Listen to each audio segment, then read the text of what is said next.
My name is Terry Adams. This video is about my life, my riding, and my career as a BMX flatlander. As a kid, my dream was always to be a pro rider. After watching Flatland for the first time, I was hooked. As I stared at the riders, I felt like I was dreaming because the tricks they were doing just looked impossible. From that point on, all I wanted to do was learn as many tricks as I could. The more I rode, the more I fell in love with it. Flatland became an addiction to me. It's been the passion in my life for as long as I can remember. After a lot of riding and a lot of hard work, I now live my dream as a pro rider. Flatland has made me who I am today, and that is something that I'm very proud of. As I take you on my personal journey, open your mind and allow your dreams to become reality.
I grew up in a very small town that most people would consider the country. All the kids played in the woods, rode horses, dirt bikes, and spent most of their free time climbing trees. When I decided to start riding BMX, I thought it was pretty normal to ride on gravel, dirt roads, and even in ditches. It was always difficult for me to keep the kids in my neighborhood motivated to ride bikes because they had dreams of being doctors, lawyers, and even dentists. I remember countless times begging them to come outside and ride because I had one thing in mind. I wanted to be a pro BMX rider. I spent my entire childhood riding my bike and dreaming of someday having enough skill to be in the magazines, compete with the pros, and more than anything, I just wanted to be a great rider. I sometimes think about all my success and give thanks to that small town life. Living and riding in a small town gave me motivation, passion, and endless time to really focus on what I wanted in life without any distractions. As a professional bike rider today, I take great pride in the town I came from, and I always encourage the kids in my area to chase their dreams and never give up.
As a child, I grew up with a few difficulties in my life. My father left my mother when I was just 3 years old. She was forced to take care of me as a young single mom.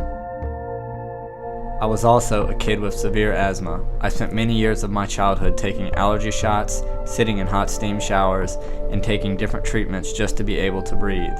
I was constantly missing school and considered the Children's Hospital in New Orleans my second home. He missed 43 days and we was turned into the truancy office. The best thing for Terry in order for a child like that is to always build up his tolerance. So even though he would be struggling with his breathing on and off, the more that you let him out and the more that he would experience different things, eventually he was able to grow out some of those medical issues. About the time I started to wing the asthma, I was diagnosed with dyslexia in the 3rd grade. Learning the simplest things in school became nearly impossible for me because I was reading everything backwards. I was not able to follow directions, and sometimes I was not able to read at all. Even telling time on a clock with hands seemed nearly impossible for me. In elementary school, there are really lots of signs that you could see with a student who's having dyslexia, but one of the things you're going to see is they're going to have difficulty in writing. Their handwriting is going to be difficult to read. They may have difficulty sounding out basic words. They may have memorization issues, like kids learn their basic sight words or basic addition, subtraction, multiplication facts. Those kids are going to have a lot of difficulty with those kinds of things. A lot of times are going to say they don't like school and they can't really say why. It's because they're not understanding a lot of what they're being asked to do on a daily basis. As Terry reached the 1st grade, he began to struggle with his grades. So Terry's teacher requested that he be sent back to kindergarten because she felt like he was too immature and he didn't recognize his words and his letters. One of the things you don't want to say to parents is you really got to be more specific. You can't just give a blanket statement like he has a problem. You really have to say he has a problem spelling, he has a problem writing. I decided that I didn't want to send him back to kindergarten, so I decided to have him retained to the 1st grade. And as he was retained his 2nd year in the 1st grade, he was requested to have a 504 evaluation. We concluded that he would just remain in the 1st grade and he didn't qualify for services because he was like borderline between his word recognitions, which was later recognized to be dyslexia. My mom decided to pull me out of school in the 7th grade. I was in homeschooled through my entire high school years. In those same years, my biological dad passed away. Terry is my only child from a previous relationship. His dad's name is Terry Wilson. We was together several years, and then after Terry was born, we had split up. So Terry would see him on and off, but he basically lived in Chicago. He passed away when Terry was 12 years old. At times when I was feeling down or depressed, I focused on the things that made me happy in life, which was riding my bike and building hopes and dreams in my head that would soon become a reality. Most students with dyslexia are going to be very successful, usually, if you catch it early on. I think it's really important for the parents to get behind their children and support them in every way they can. With Terry, I was very proud of him. Just the hard work and the dedication that he put into all of his riding and how hard he tried and everything, and made me really feel proud about being his father and everything. Having a mom and stepdad that supported me is a huge reason I have achieved my goals. My mom spent many years of her life teaching me at home and giving me all the learning skills that I now use in everyday life. My stepdad drove me to flatland contests all over the United States. This gave me the opportunity to stay motivated and keep pushing for what I really wanted. My parents believed in me and let me chase my dreams. For that, I am very thankful for, because it has changed my life forever.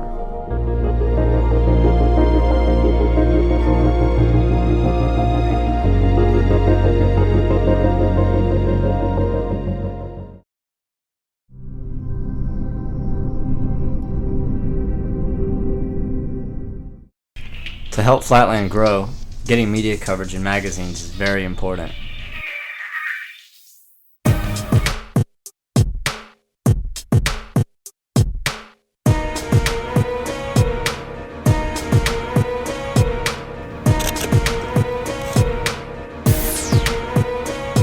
Being a professional rider, it's critical that my face shows up in as many magazines as possible.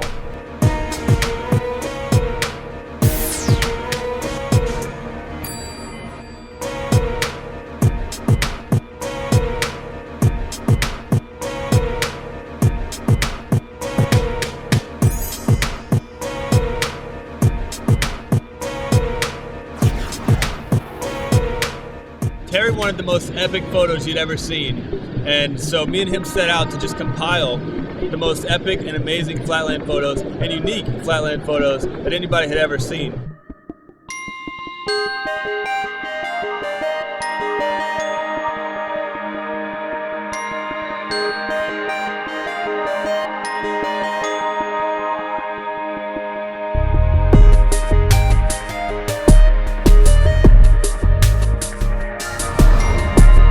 One of the ideas I had for a photo was at the top of this abandoned building I knew of. We got up there and it was kind of difficult to show that we were actually on top of an abandoned building, so we kind of had to make do. But then Terry was like, I'm just gonna go right at the edge of this sucker. And he ended up, I don't even know what the trick was called, but his bike was hanging over this like 14-story building, you know, traffic passing under us. It was absolutely wild. Well, you know, as a lot of people know, like photography is such a big part of BMX now anyway. So many people have taken it up, and there's so many good photographers, and to come up with an aesthetically pleasing shot, it makes all the sense in the world to me to shoot a flatland shot where the background in and of itself makes for a good shot, because then you can insert flatland into it, and whether or not somebody would normally be riding a flatland up on a mountain is beside the point. It gets exposure to flatland. It also puts a cool photo into the magazine. After a while, I realized that Flatland had not been on the cover of Ride magazine for at least 10 years. I had a goal. I wanted to get that cover, not only for myself, but for the future of Flatland.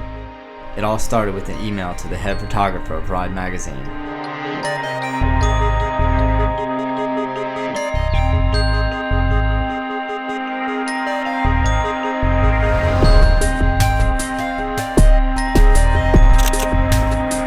Hi, my name is Jeff Zielinski. I'm a staff photographer for Ride BMX magazine, and I'm here to shed some light on the Terry Adams Ride cover.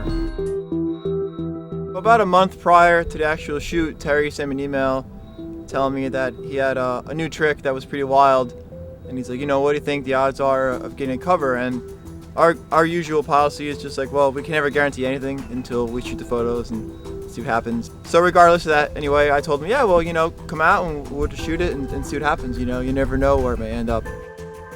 On the day of the shoot, I went out a little earlier and did some location scouting, and I found the building that you see in the background, and I thought that would be a cool scene to shoot the photo. But the sidewalk is terrible. You know, it wasn't a very even surface, which is usually a prerequisite for flatland photos. But Terry always prevails in those circumstances. Terry showed me the move, Katrina, and I couldn't believe it. I was like, wow, that's pretty wild, you know, like if I can hold at my end and shoot a cool photo, this could end up being on the cover, you know. It was as good a time as any to get like a really progressive flatlander on the cover. BMX is composed mostly of other forms of riding as opposed to flatland, but you know, when something that great comes along, we're definitely going to recognize it.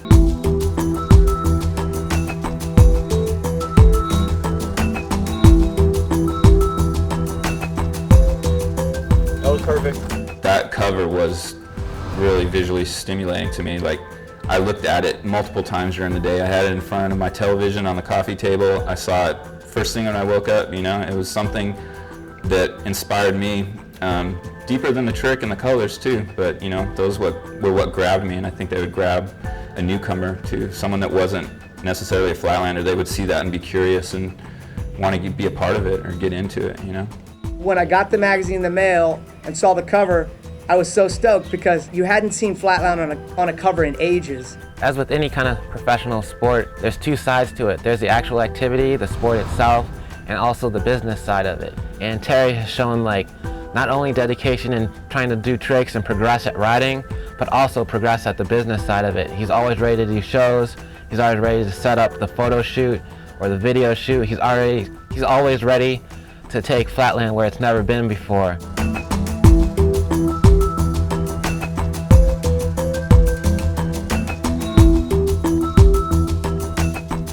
After I got the cover, it opened my eyes to so many things. I then realized I could do anything my mind could dream up.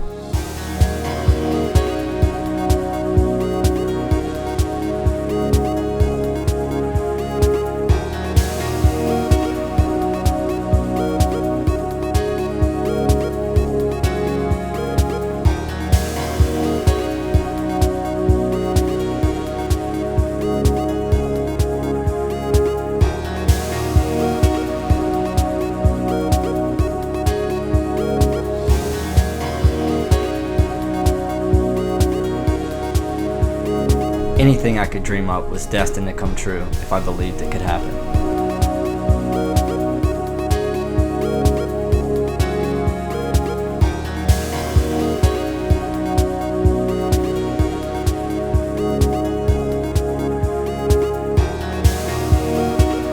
The other cover I wanted to appear on was BMX Plus magazine. I wanted this cover to prove to everyone that flatland riding was still around and here to stay. I knew it was possible, so I started the process by calling Ben Crockett.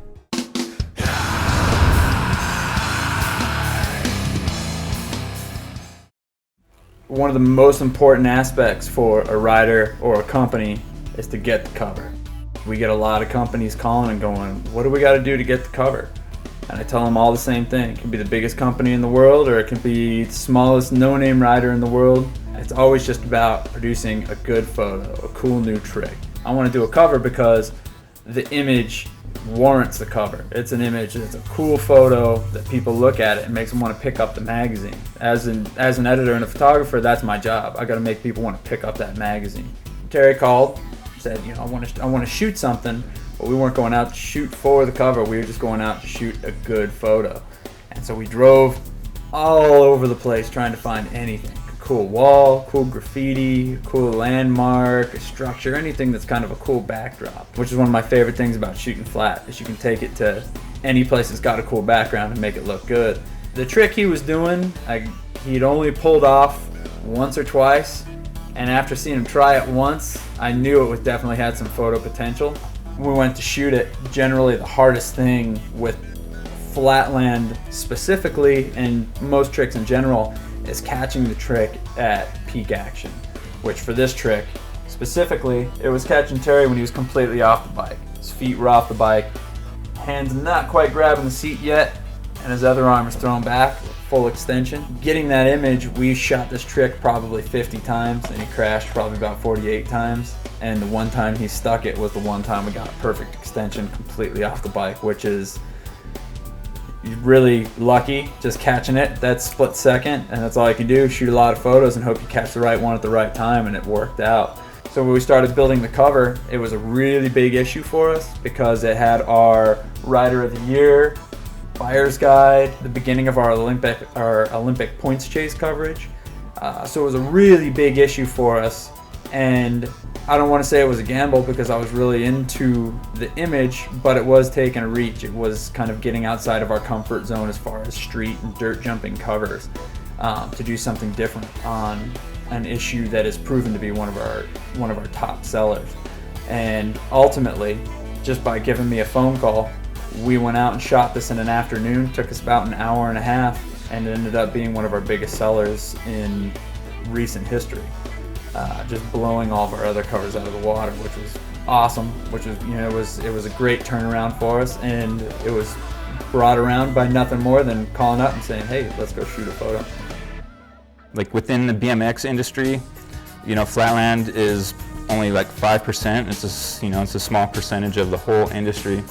So it's not very often that you see Flatland in the media, and especially on the cover.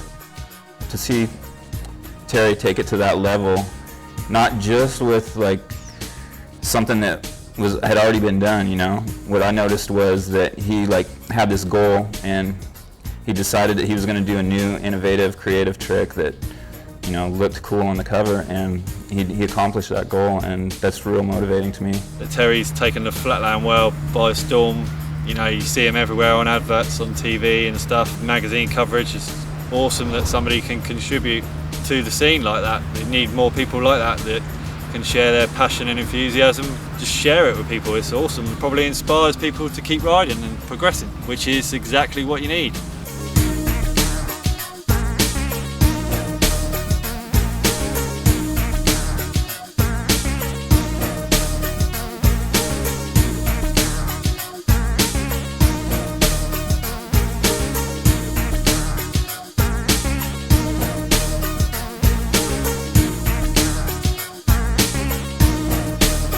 winning a competition is one thing, but being on the cover of a magazine, that's something that's timeless. People are never gonna forget that. Terry kept pushing me to try and get a cover on one of these magazines, because I think he really doesn't care who's on the cover. He just wants Flatland to grow, and whether it's him, it's me, whoever is on the cover, if Flatland's on there, that is good for Flatland. To be able to put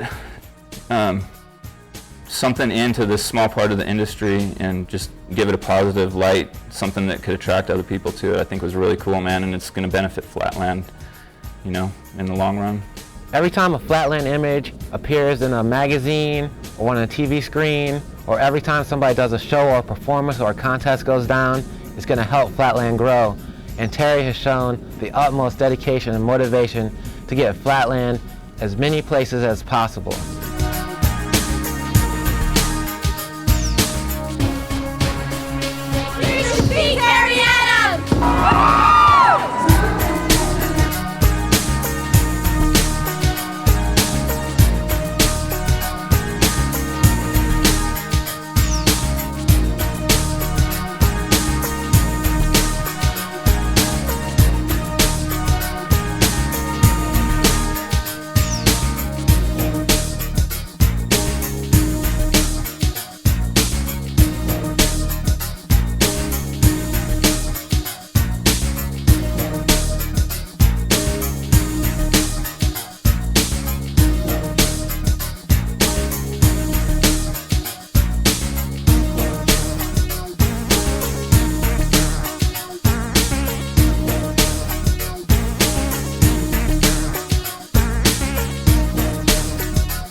Along with being in magazines, I've also had to learn to talk to the media in front of cameras, at events, and on television.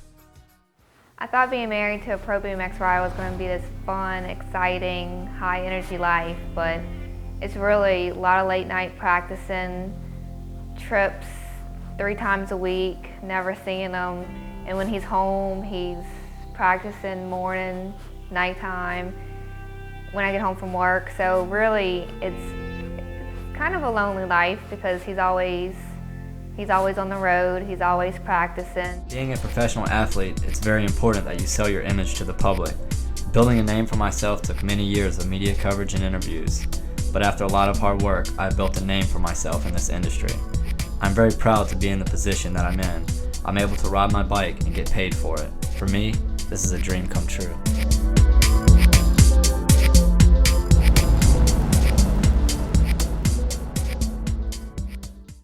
The passion that Flatlanders have for their sport is something that really drew me in because of the way that I feel about photography. Seeing somebody that was so into what they love to do just clicked with me.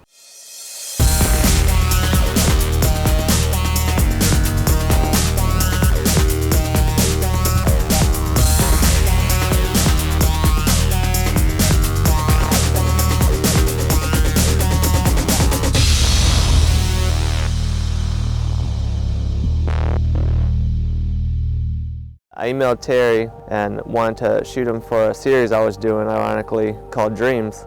And he was completely game for it. We went, we started shooting, and from there it just took off. I love shooting Flatland because it's something that I can relate to. In photography, it's all about creativity. It's all about creating your own look and expressing yourself. And I feel like the riders are doing the same thing.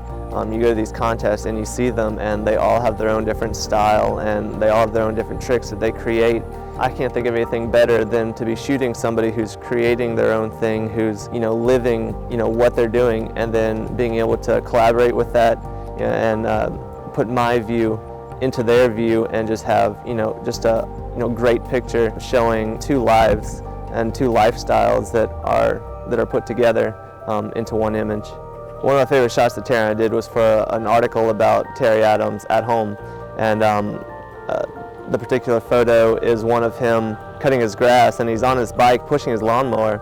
And of course he doesn't go out on Saturdays and cut his grass while riding his bike, but it's the meaning behind the picture. It's to say, that whenever Terry wakes up, he's thinking about flatland. When he goes to bed, he's thinking about flatland. I think that's how a lot of the riders are. They're passionate about what they do, and it's not just something that they go out for a couple hours a day and they go home and do something else, but something that all day, every day, it's what they think about, it's what they dream about, it's what they live for, and it really shows. And that's what I like to show in the photos. It's more than just a great trick or a great move, but it's a lifestyle.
early 90s, it was you went out, you did your run, and people would look at the run and they did like do a little hand clap. That was nice. There was no connection between the rider and the spectators. So nowadays it seems as though the riding has progressed in a way that people can connect and really get excited about the riding. So the crowd gets hyped up on what the riders are doing, and the riders feel the crowd, and it's just a back and forth mix that creates for a wonderful atmosphere.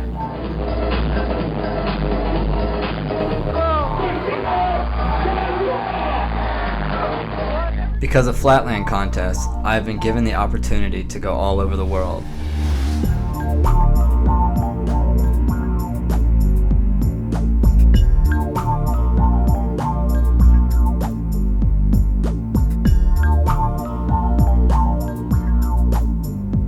Japan, France, Canada, Mexico, and Amsterdam are just some of the places I've traveled to because of flatland.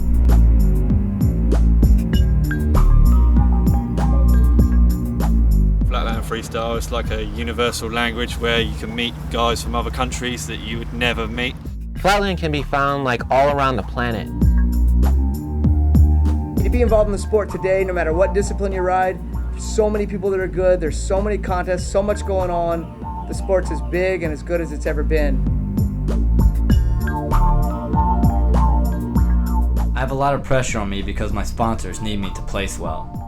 The pressure is always intense because I am competing against the best riders in the world.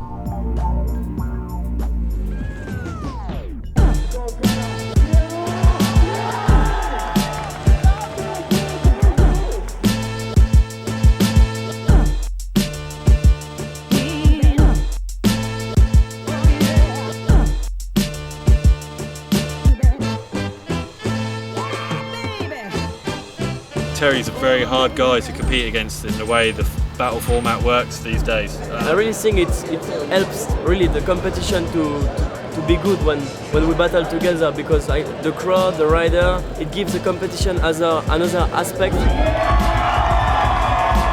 The one thing that gets me pumped is the large crowds. I get excited because I know they are there to watch flatland. Most of the time, I forget about the pressure and do what I love most. Ride and show as much emotion on the contest floor as I can. Sometimes I'm in the zone so much, all I can think about is pumping up the riders, the judges, and everyone around. I get lost in the noise of the crowd, and I just know that I'm going to pull my hardest tricks.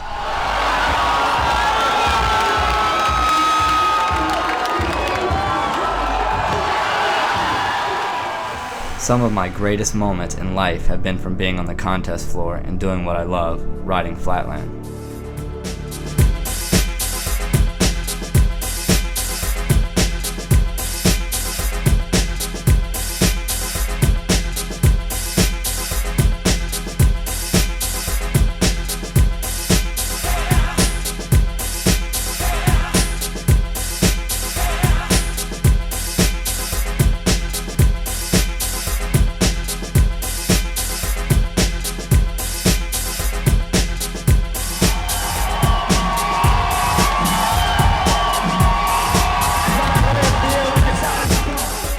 Basically, Terry's one of the most dialed riders there is. Adaptability is one of Terry's strong points, I think, and also, that also goes with his combos, which is why I think it's hard for people to ride against him. All right, Terry Adams.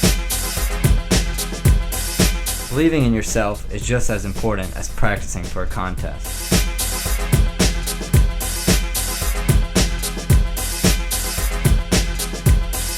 If you're not confident with yourself, you cannot expect to accomplish your goals. My goal has always been to win. I train very hard before every event. And for good reason. I need to be on the podium to prove to myself that I'm giving it everything I got. There's a time in your career when nobody knows who the hell you are and you kind of got the underdog status thing. Cherish those moments, because once people know who you are, the expectations go way up. I have met some of my closest friends through flatland, and that is something that I will never forget. I have friends in all parts of the world, and we share something very special. Every time we session, we cherish the simple fact that Flatland has brought us together, and we ride that much harder.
I started riding Flatland when I was around 13 years old. I remember just seeing it on TV and just thought it was the most amazing, unique thing I had ever seen. The feeling that you get just watching someone ride, sharing the same passion as you, is just truly motivating and inspiring to just watch someone, you know, do what you love to do as well. And I already have a connection with those people. Even if I've never seen them before in my life, they're experiencing and have a love for the same thing that I do.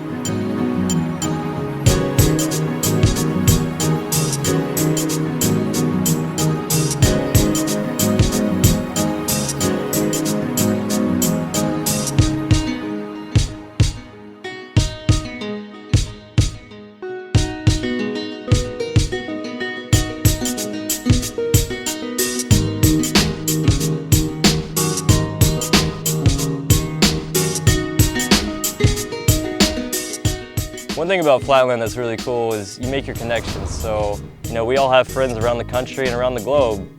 And it's really nice to, you know, link back up with people like Stephen Hearn. You know, here in Louisiana, we're here sessioning in the backyard. I haven't seen this guy ride in 2 years and busting out all kinds of new tricks. It's just so motivating, you know, to see people you haven't seen in a while, see how much they're busting out, and it just pushes you to progress. And you want to always progress your life, if it's riding or studying or anything. As long as you're moving forward, moving up, nothing can go wrong. The feeling I get after trying a trick for so long and just finally pulling that trick, no one can understand it unless they're a Flatlander.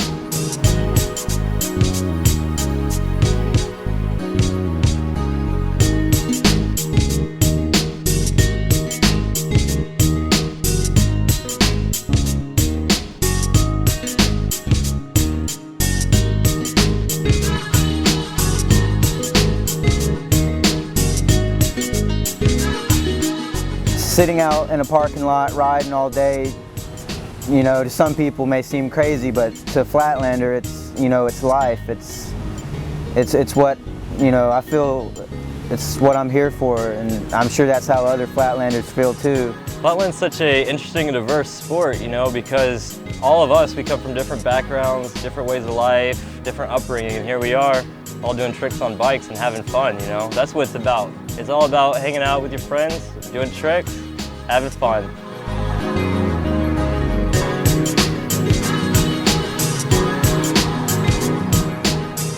Flatland not only has given me, you know, the ability to travel and meet friends and experience things, but it's also helped me in life in general. It's just, I've had some hard times and it's been a positive outlet, and it's become a part of me. It's when I wake up in the morning, it's the first thing I think of. When I get off work, it's the first thing I want to do.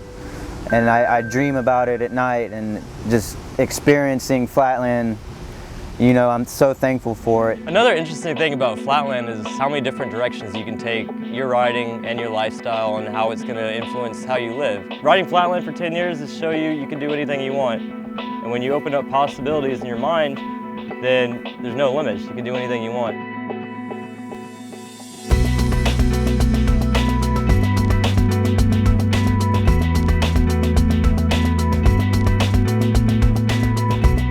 Whatever goal you set, you're going to achieve it. So if you want to take your riding in one direction, do the contest thing, try to get your corporate sponsors, you got every opportunity to do that. If you want to take a different direction, that's up to you too. You know, I graduated university, didn't want to put on a suit and tie, so bought this van, just been rolling out with my bike ever since. You know, for me, my goal is just live a free life. This is freestyle. This is Flatland. The times that I remember most are riding with my closest friends throughout the night. Without a care in the world, we let hours pass us by. While we watch each other ride, there is one thing for sure. We love our sport, our passion, but most importantly, our friendship.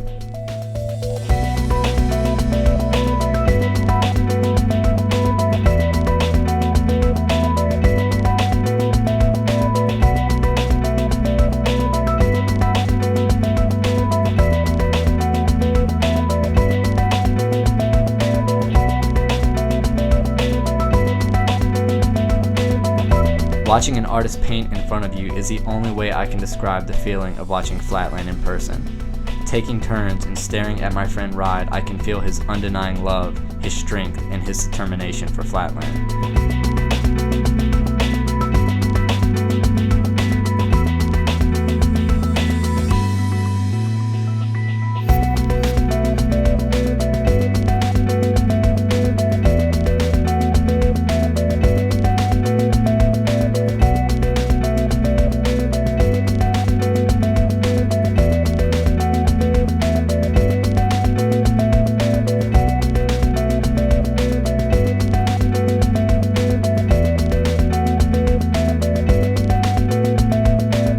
From the outside, it appears to be guys messing around on bikes. It's actually guys that have been friends their entire lives, brought together by an art form that very few know about, pushing each other to combine tricks, positions, and lengths that have never been done before. These are the special moments I will remember until the day I die. I once again have Flatland to thank for this part of my life.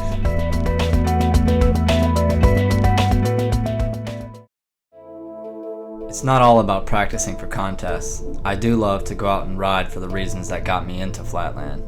Sometimes I just get on my bike and remember why I started. It was about me being able to have an ability that not too many people had. It was about me pushing myself to do something that most people thought was impossible. When I was young and learned a new trick, I seriously felt like I had superpowers. I've been riding 13 years and I can still go out and get that feeling.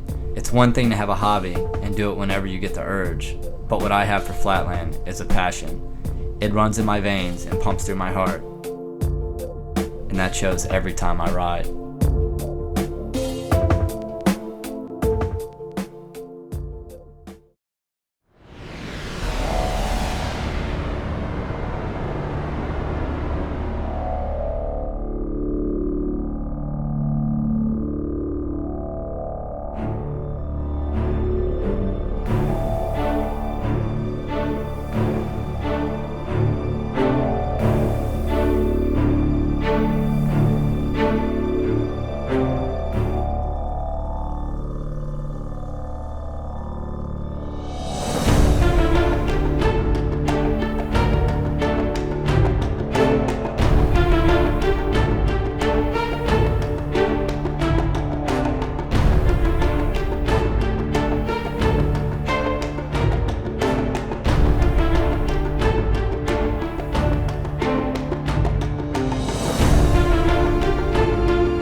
I got where I am today by chasing my childhood dreams. If I could give any advice to anyone in this lifetime, it would be to keep your dreams alive. So take what you love and make it your own. I hope you can use my story as motivation, and just remember, if you stay positive and believe in yourself, that anything is possible.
Dreams don't count, do they?